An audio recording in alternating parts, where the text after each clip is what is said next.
Syederalun ratusan warga sejak pukul 9 pagi memadati area jualan pasar murah di eks-kantor PUPR Desa Gelanggang Tengoh, Kota Juangbiren pada Selasa 4 Juni 2024.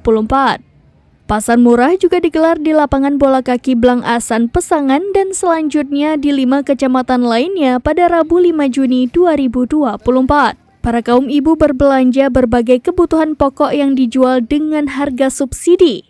Amatan serambinews.com, walaupun cuaca panas, warga rela antri untuk membeli beras, telur, gula pasir, dan minyak makan.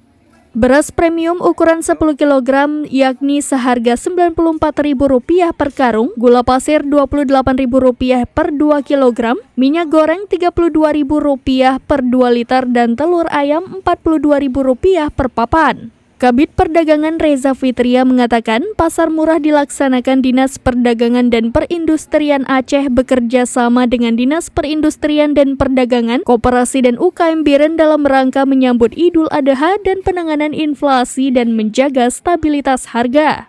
Dengan pasar murah, harapannya bisa memenuhi kebutuhan masyarakat di tengah kenaikan harga pada hari-hari besar keagamaan. Dari Biren, Yusmandin Idris, serambinews.com. Download Tribun X sekarang, menghadirkan lokal menjadi Indonesia.